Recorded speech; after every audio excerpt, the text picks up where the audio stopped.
Today, I'm so excited to have a business partner of mine within the Wolfpack on, Nathaly Salas. She is an absolutely amazing real estate agent, home based out of Chicago, but has taken the international real estate scene by storm. And the truth is that I have these conversations with agents who want to do international real estate, and it just kind of, they come into EXP or they don't, and they're just kind of dabbling. Well, Nathaly has taken the bull by the horns, has been involved in the EXP global expansion, and is doing transactions in other countries beyond borders. And I can't wait for her to be on. So if you're interested in partnering with myself and Nathaly at the end of this, and you want more information on how to become an international real estate agent, please reach out. All of her stuff will be booked in below.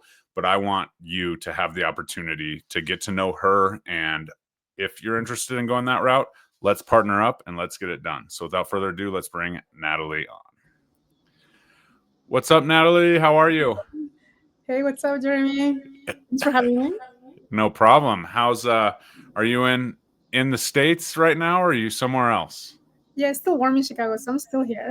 Okay, perfect. It won't be warm in Chicago for very long, so we got to get Nathaly out into her friendly confines of the international real estate world. So first and foremost, tell us a little bit about where this came from, kind of your start into real estate, and how you got to this point. Well, I love sharing how, because I wasn't in the real estate space before I started doing international. I was in the tech space, and during my time of COVID, I left to Mexico, and I wanted to buy a property there because I was working remotely. And I was thinking, it should be easy. I speak Spanish, it should be very seamless. But when I got there, the process was really painful because I didn't know much about how it worked in a different country. So my frustration was the one that took me into the journey of discovering, if how to buy internationally as a buyer without knowing anything about it. So I just kind of recorded all my process, and that's how I started in international, because I was like, if nobody is doing a job, the job correctly or precisely or efficiently here, who's owning this market? There was no one agent or realtor that was standing out in the community, like, so I can go and reach out to them. So it started out of a frustration that I couldn't find a way to buy in Mexico, and I had to work with 3 different agents, and even then I still didn't have a process in place that they take you through like they do in the US. So I had to adjust and adapt quite a bit and reading between the lines. So that was what everything started, and the story goes on. But I want to share the frustration. Absolutely, that makes a lot of sense, because I get a lot of people that talk to me and they're like, "Hey, I'd love to do international real estate, and I love traveling, and all the things." And then all of a sudden, it's well, where do we start? There's no licenses. There's no this. So you've worked across 20 countries now and growing. How did your journey okay, so we're trying to buy a property. You realized it was difficult. What was the turning point in really going all into this kind of new mission you have? So the funny thing is that because of that frustration I had, and there's no MLS in many countries outside of US and Canada. There's no order. There's a lot of things that you need to guess sometimes. So finding a system was the one thing that was calling me, and that's when I came back to Chicago. Somebody told me about EXP, and the reason that I was paying attention at that point, because I didn't want to get into real estate, as an active agent. It was more about, I just have a pain point. I need some help, and I wish I can help more people go into that place that I live now. It's in the jungle. It's next to the beach. It's in the paradise. And I'm like, more people should know about this, because if they see the lifestyle here, it's a fraction of the price of Florida, and then the lifestyle is very similar or the same. So I was like, maybe I can work on bringing more people to understand this place, but I didn't have a process, a system, technology. So I wanted to build MLS from scratch in Mexico, which was a lot of work. So instead of that, somebody introduced me to my sponsor back then, and they'd say, technology, you can work international markets, and all you need is your license. And I was like, okay. And I went for my license. Within 6 weeks, I passed the test, and I'm like, okay, how do I get in? And that was the initiation of the journey, just because of the technology piece. I was like, I'm just looking for technology to bring clients safely from one country to another. In this case, it was just Mexico and US. Okay. So, and then now we've expanded on that, which we'll get to. So, I mean, as you kind of got into it, what was the biggest misconception you had, or that you see now that you're expanding into these other countries, that agents have about helping someone on an international scale versus a local scale that real estate is built up on, right? We've all heard real estate's hyper local. So tell Yeah. us a little bit about the misconceptions and surprises that you came across. So the surprise number one was working with professionals that were not professional. So that was my biggest pain, still is sometimes, because when you go international, and many of the markets are very similar. So Mexico, is an example, was my pilot program, like when I had to go through it myself. But all the countries I was traveling, they had similar case scenarios, frustration on the buying process, not clear documentation. You don't know if what you're buying is it's going to be yours at the end of the day. There's a lot of fraud. You have to be super mindful who you work with. And even the attorneys can be also sometimes corrupted. Sometimes they don't answer their phones. Even realtors don't answer their phones. So going through this journey of like, I can't believe how do you guys do business here? It was that wake up call that I'm like, oh, so if this is a frustration for me, it's a frustration for many people. But also there's a big opportunity because there is nobody catering for this. And I was like, well, I'll raise my hand. I'm going to go from country to country to understand the process. And at that point, I realized that many of the countries were very similar to what I was living in Mexico, and many buyers were having the same frustrations.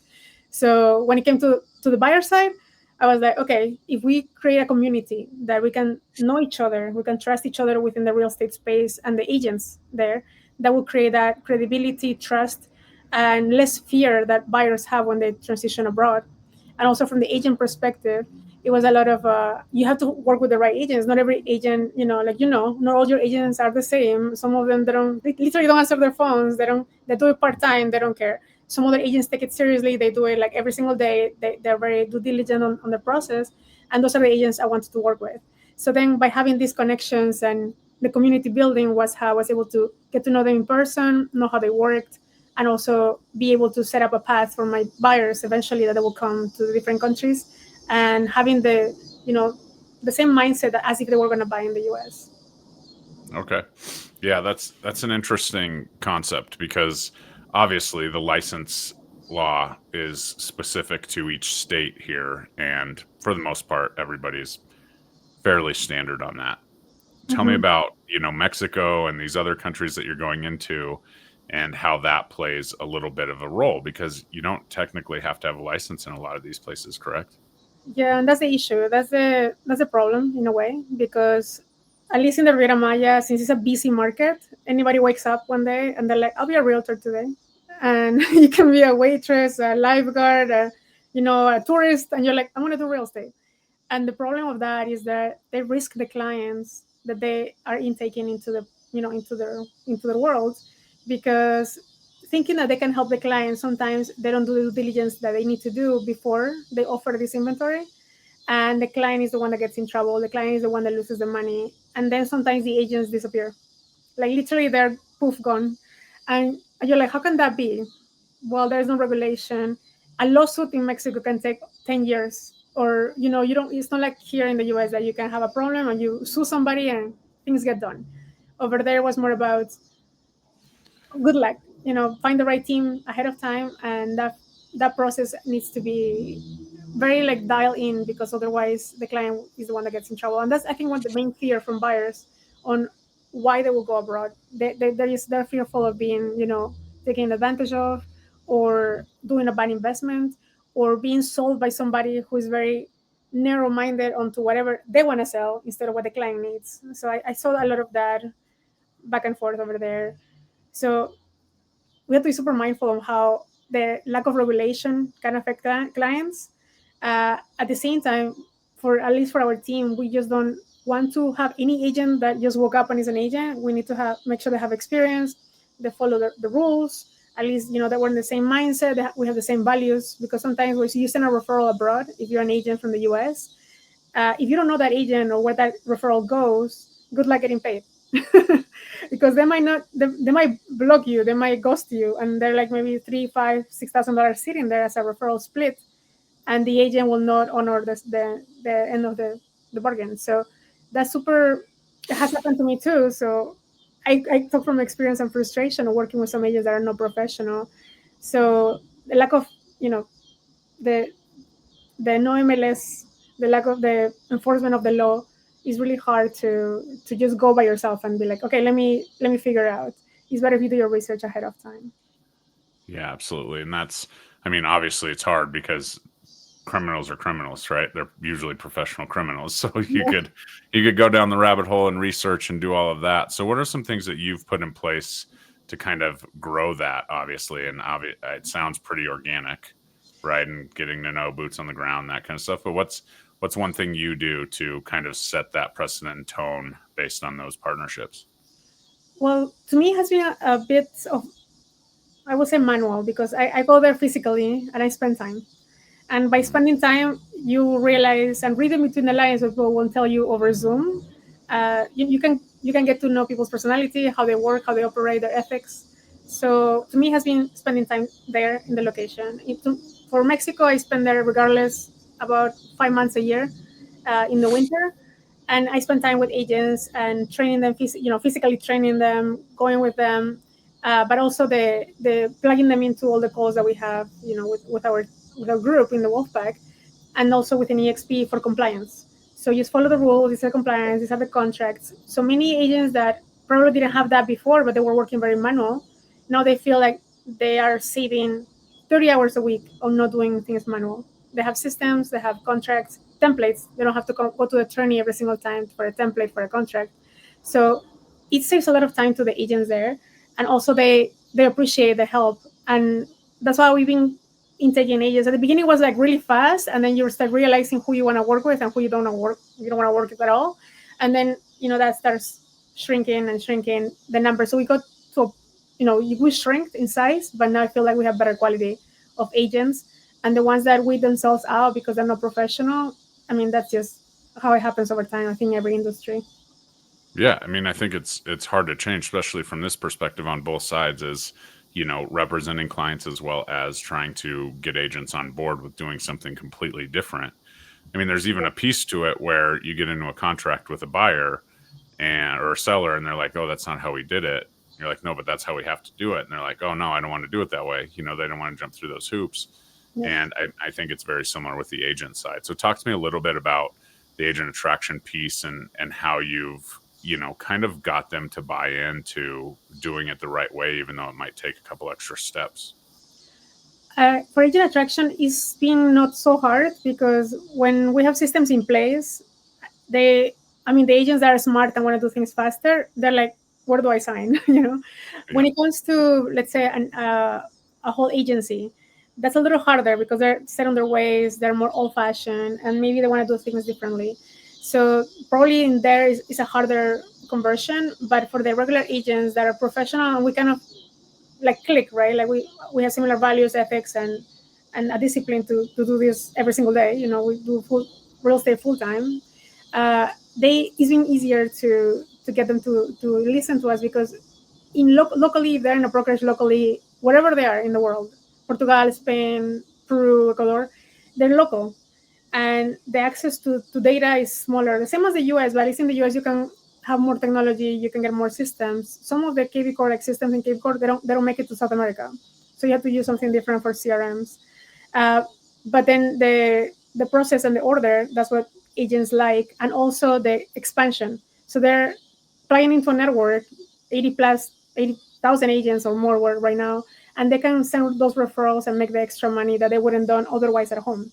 So many of the agents that join through Mexico, they now pay attention, like where the client comes from. If they come from Toronto, if they come from Chicago, LA, wherever they come from, they're like, "Are you selling your house?" Because they know that there's an extra set of money that they have there as a referral to another country, which they can never do as a small local brokerage, whatever they are. So even within the US, you can, but it's still fractionated in some agencies. So this is the, I think, number one benefit they see because it's an extra through $2, $3, $4,000 they can make on a referral that they don't have to do anything, but connect to people for a sell or a buy in a state in the US or in a province in Canada. That's the number one attraction piece that people love to hear. and it doesn't even fit in their heads. They're like, how is that possible? I'm like, well, yeah, you can make more money. So just make sure you just listen where your clients come from or where they're going, and then you can make that extra income. Absolutely. And so those referrals are huge. And once you send them one, then they're a little more likely to to roll that through on the other side, right? Money talk. So yeah, that's super interesting. And as you kind of grown and put together some systems and things like that. So talk to me about what you would say to an agent who's locally here in the United States, has inspirations to go and sell real estate, let's say in Costa Rica or, Peru or somewhere like that. Maybe they're from there, maybe they're not. What's one thing you would say, and how can they position themselves to kind of start dabbling into actually making this dream become a reality? Mm-hmm. I feel like if any agent speaks at least another language, so you have two languages, you have a whole competitive advantage over anybody else. I mean, everybody speaks English all over the world, but if you speak Spanish, French, Russian, that gives you an extra, open door to whatever you want to go with with that market. You have to be super mindful also as you're expanding, or you probably are local to the US and you might want to do international, or you don't want to be tied to one location, one place, unless you want to, right? But if you want to work remotely, like me in Chicago, I just decided I don't want to spend any more winters here. So now I can design my life how I see it fits, right? Like it doesn't really, nobody can tell you what to do. You do, whatever your heart desires. So when you define what you want to do and where you want to do it and what are your favorite places, you can still work remotely and still keep your business in the US. But you have to kind of transition into a system that is more global. If it's too localized and it's too enclosed, and your leads are going to be stepping into more than two agencies, it's going to be a little harder for you to get paid. You might get paid less if you're working with two different agencies. So for those who are curious about a little more of the freedom of location that we don't have as realtors in the if I'm working in Chicago, I need to be here for my clients. Like if I travel, I have to coordinate with another agent to cover my showings while I'm gone. But you always like that tie back. You can maybe go for 1-2 weeks, but you cannot leave for 3 months. So then by having this flexibility, I think for agents in the US, gives them that extra, hey, I can be in the Caribbean, Dominican Republic, and also run my business back in Chicago, back in New York. So I don't have to be there all the time.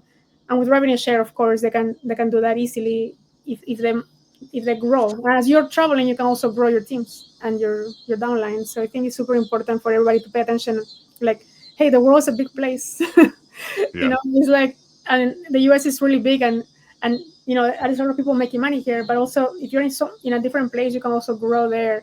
You plant the seeds, and then you go back home, and then back and forth. So I think to me, the mobility and the freedom of location is super important. And some of us that I was myself stuck in the rat race in Chicago, and I was burning out, and I was tired, working 3 jobs before I was in real estate, and I feel that I burn out like every single 2 months. I'm like, what am I doing? Why am I so exhausted? Why am I always doing the same thing? And then I'm making money, but at the same time, I'm spending it all. My living cost in the US is very expensive. Uh, but now that I'm making money, let's say in dollars, and you can spend it in pesos, that's the best of both worlds, because now you're still making money in one country, which is still generating, and then you're spending one fraction of it for living expenses. Like to me, that's kind of like a hack in the system. Yep, absolutely. So, yeah, and I think that's a super critical point, because a lot of people think international real estate and they're like, oh, I just want a referral network. Well, referral networks exist, right? But we're talking about being a part of transactions, possibly, building a network of agents there who, benefit you financially. And that's where it kind of takes off. And that's where taking advantage of multiple streams of income provided by our brokerage, especially, is kind of key. So I know you've talked about a lot of things as far as getting into this through frustration and all of that, and then just trying to be a solution and helping agents and just learning, really immersing yourself in the situations over there, or over wherever. Mhm. Can you tell me like 3 big ways for someone to kind of leverage the international real estate system to grow. So kind of what you've done multiple times, you know, as that goes. So I mean, I guess the three ways probably would be production, agent attraction, and then, you know, referral or education. So what are the three ways that you would leverage, you know, international real estate? First, I have to start with the international. It's not too hard to start with, but people make it too big, and it's like, oh no, you do international because you can travel. I have kids, I cannot go anywhere. I'm like, yeah, but you can do international from your house. You don't have to go anywhere for the referral, especially. So I think the three ways that you mentioned are very accurate. You know, not only sending referrals, not other states and other countries, other states within the U.S., other countries outside in the world. Receiving too, because if you're part of a community and they get to know you that you're in a specific market, they'll be like, oh, let me send you a client that is buying from Ecuador. A lot of people from South America love buying in Miami. So having that connection with those agents in other countries will get you those referrals to your market. So then that means that you're also going to make money locally for whatever market you focus on. And the rev share, for sure, that's one of the main components that slowly but surely, I mean, you won't be rich over time, but you will be adding up value over time. And you'll see it in your bank account that you don't have to go as hard, you know, on the rat race, that you can still make money and you can work as aggressive as you want, but less stress. So the rev share as you travel in different countries is very easy. I mean, it's easier to connect with other realtors around the world. I think to me has been very, EXP has been helping me on the value proposition that we share with those agents. And you're really truly helping them, because if they didn't have like the systems that EXP has in those countries, they'll have to pay like 5x the price for the platforms, for the, you know, the portals, for CRMs, for office space. So then they're saving money, and then to me, in my perspective, I'm changing lives because I'm simplifying the process, making them save money and connect to a larger network that they would have access otherwise. So I think those are super important key points. Yeah, and I think, I mean, you are changing lives because you're providing a system and a process to something that's, you know, for lack of a better term, the wild, wild west, It is a lot. as they get out. So how about, you know, as you've been doing this, how long have you been really like diving into the rev share side and finding agents and helping agents and assisting agents? You know, how long have you personally been doing that? So I started my rev share about a year and a half ago, when I was starting from scratch. Right now I have 25 agents between Mexico, US, Canada, Colombia, and Peru. So in different countries, I had Spain and India, but then they left because they didn't have like that, you know, local hug of somebody there. But it was kind of their personal choice. So then that has been helping the journey of growth and where we took things. You know, Yeah, I mean that's an excellent base. You yeah, know, like, when you're talking about 25 agents and, you know, 5 or 6 countries. And do you have one that's like a success story that was kind of, you know, came in and really, you know, kind of latched on to your trainings and your education pieces as you've gone? Well, I can tell you a couple, and one of them is I always give the example of Mario. Mario and I met in a Zoom call, and he was, and everybody knows about EXP, but he was a friend of somebody that I knew in EXP. But he was joining my calls. He was in a different brokerage, but he would never put his camera on. He's like, I cannot be seen here because I'm part of a different brokerage, and I'm like, that's okay. I mean, and he was coming for the learning, you know, how to buy in Mexico in the process, and that's how we start talking. And then he's like, well, I don't have this in my brokerage. And he was one of the, you know, partners with the managing broker. So he's like, I would love to have some access to this. And that's how he came in. And that's how we started the relationship. So even though international real estate might sound too big, at the end of the day, it's like whatever you make it to be and whatever time you want to spend on it is what you're going to make out of it. And the other story that I have is my agency in Mexico. Sometimes they have to work for every, you know, it's slower there. So they have to work harder and then money comes slower. But with the referral program that we have, one of my agents there, like he had a client from Quebec, and the client wanted to buy in Merida, and she was going to show houses in Merida, but she didn't think about the client was going to sell also his house. It was $1 million Canadian dollars. And she's like, well, he's gonna consult his house and he's gonna come whenever he's done with the transaction. And I'm like, Elba, wait, send that referral. That's extra money. And I mean, imagine 2.5% of a million that she's gonna make like double than what she was gonna sell in Mexico. So now we're talking about almost 3xing her income locally. So that opens opportunities for many agents locally. And I think to me that's the important thing on the education and the webinars we do every single week, to remind them of the possibility and the chance that they have, because sometimes they forget. People get busy, and I'm like, well, you're leaving money on the table, because maybe if you're making 3,000 from this one, maybe you're making 6,000 of that one. That's already worth your time to pay attention to those little cues that clients have. So stories like that agents kind of open their eyes and they're like, well, I can work remotely. And I'm like, yeah, if you want to. Well, you don't have to, but of course, you don't have to stop doing whatever you're doing that you love to do, in your local market. This is just an extension of it, and you don't have to spend more than 2-3 hours a week if you want to, or a month, to plug in, learn, and just get curious, because the more you know, the more you're going to be, like paying attention to those cues outside in the world. And then probably you have a referral sitting there from somebody who told you, one day I want to move to the Caribbean, maybe Dominican Republic, and you never pay attention because you couldn't help them.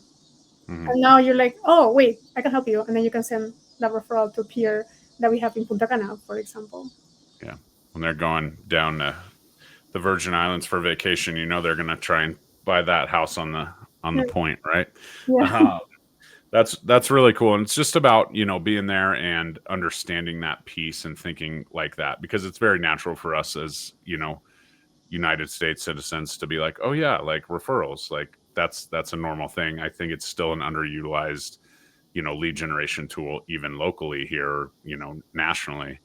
So to kind of dive into that and pull those in is huge. Especially like you said, I mean, they probably found a few Canadians that would sell $1 million house in the Wolfpack, I'm sure. But that's awesome. So for an agent watching this and they're just like, this sounds great, possibly reaching out to partner, we can have a call. Obviously, if you reach out to my, link above, please mention this interview, and Nathaly's will be in the link below if you want to connect with her. What's the very first thing that you would tell someone who wants to get into international real estate, and say they have a specific country, say they're native to a country, and EXP happens to be there? What would your first step be? I think when you first reach out, like to you, to me, social media, let's have a conversation. I mean, if you have any questions on like, hey, what about this? I mean, I'm not thinking to change my brokerage yet, but how can I do to, get started? And you can get started you can join weekly webinars that we have open to the public, and we do that mostly for education. Everything goes in YouTube. So everything is laid out there by country. We do market studies. So you can study those, and just by ingesting that information, you'll be like, oh, I didn't know the taxes were so low, or I didn't know they have no capital gains in Dubai, or etc. Right? Like you don't know what you don't know until you know it, and you're like, oh, I didn't know. So those little cues, I think, you stay plugged in. And if you choose to move to EXP, because you have all the tools that you need in one place, you don't have to log into so many different systems, talk to so many different people. If you're in a franchise, probably you have to talk to the franchise owner, then the manager, then the regional something, and then you have to go so many layers to get to a referral that it's not clear how much you're going to put in your pocket, right? So asking those questions to your current brokerage, how can we send or receive international referrals? If you don't have that, I think if you speak another language or you're from somewhere else, you're leaving money on the table, because if your aunt's still back there, she knows people. So if you haven't been back home for 20 years, it's okay too. I mean, there's always, from back home or your family's relatives. So tapping into that, I think is super important, because you already have a competitive advantage by speaking another language or being from a different country in the US, because those buyers would, probably float to you. Because what happened to, for example, our peers that just opened in Ecuador, then we came to Chicago, we're like, we know a lot of Ecuadorian realtors here. It's a big community here. So now we're like, hey, are you guys curious to learn more about your own country? There's a lot of people retiring over there that come from the US. And then when we start that relationship, they're like, oh, I didn't think about that. And I can send those referrals. And then now we're sharing with people what we do every day. And if that resonates with them, they come and listen more and we join. But the other way around too, because those realtors that are locally, let's say in Ecuador, might think of you in Chicago because you are, they relate with you culturally, and they will send you only referrals to you because they know you, and that's a two-way relationship. So I think don't miss out on those. They're super important. Yep. And I mean, I think you bring up a really important point, and not to kind of pare this down, but a lot of times people are moving to specific city centers from certain areas, right? Whether different populations and whatever. And that's a pipeline, Yeah. right? When there's communities of certain people from other countries moving at a high level, that's where the pipeline and that kind of starts to flow, and the ability to start with the referral business, but then you go back home and you're like, okay, there's opportunity here, I can sell here if I need to, but actually I can just hire this agent I can bring this agent into all these systems and all this value and do everything on that end through our brokerage. And then once they get to that point, then they're kind of your boots on the ground, and then you're getting compensated when they close deals. They're your boots on the ground if you want to do partnership investments or whatever. So, and that you brought up a really good point with Dubai and no capital gains and the investment opportunities. Let's kind of finish with this as far as how your knowledge has expanded from being in Mexico and wanting to buy in Mexico and buy property and those kind of things, to like the investment opportunity that you get to explore on a daily basis, looking at these other countries and these other markets. Talk a little bit about that, and talk about those international property tours you're hosting as well. Yeah, the data. I love market research, so I'm a nerd with that. I can be like researching all day, every day. And now with ChatGPT is so much easier. But even ChatGPT sometimes hasn't caught on the paper data that is sitting in many of the cities and municipalities all around the world, because many countries do not embrace technology. So it's still very manual. So if it's in a paper, it's not in ChatGPT. So the manual work that needs to be done, it needs to be done locally with the agents that know firsthand on what is happening, what that is. And by having interviews with our podcast and with agents from around the world, I learned so much just by having questions like, what's the buying process, what taxes, benefits, savings, exchange rate. And then I feel like right now I can do a matrix, like, like features, countries, and I can just, what do you need? Saving in taxes? Okay, this one. Do you need like more space for the money near the beach? This one. So then I feel like I have a pretty good grasp on what I've learned so far, and it's mostly been like out of curiosity, asking questions, making relationships, talking to people, not only realtors, also attorneys, immigration attorneys, relocation experts, tax experts. So all these tiny things that keep adding to, how you can compare side by side on how it's in different markets. So for sure, like if somebody has any questions for the investment side, I'm happy to share some ideas. You can always talk to a friend, like, hey, what should I buy? I'm thinking to retire. My parents are older. How's the healthcare? What's the closest hospital? And we can go deeper into which market, which our partners locally there, because I cannot say that I know everything, but I know enough to be dangerous. Like to be like, hey, for these like high level, and then we rely on our local partners to give us the current data of what's happening there, golden visas. If they remove the golden visas, what's the status of that? So that's the real estate tours. The intention with that was education. We started last December, and in person has been, after COVID, now in person is much more valuable. Now with AI as well, you can research everything online, but there's nothing like seeing it in person, touching it, feeling, this is like 100 square meters. What does that translate in square feet? Like, oh, now I understand what this size looks like. So things like that. And the community that we're building, it's open for agents and investors. And everybody can come. We do a tour in a van or two vans, and we just go literally, this is the city, like a worldwide open house. This is an open house of Cancun. These are the projects that we recommend. We've vetted, checked the contracts. They are owners of the land, they're compliant. And now we're showing this because it's pre-vetted. You don't have to go to a random piece of land that you don't know if you put $10,000 there, where is it going to go? Yeah. So it's in person, the value that and the community that we bring together. It's not easy, but it is fun. because you get to show people your world or like why you love it there.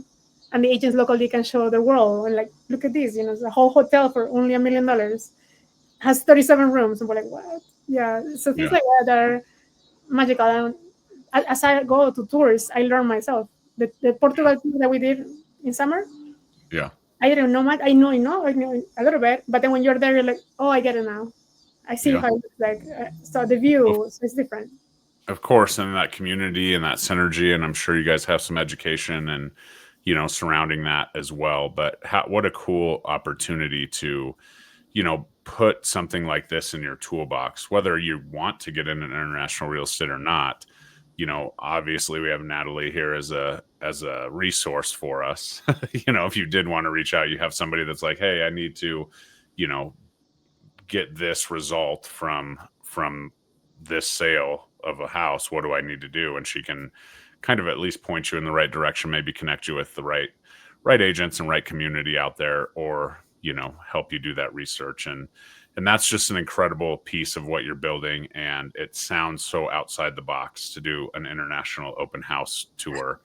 But I know you guys have plenty of fun doing that and have educated so many just already in the short amount of time you've been doing those.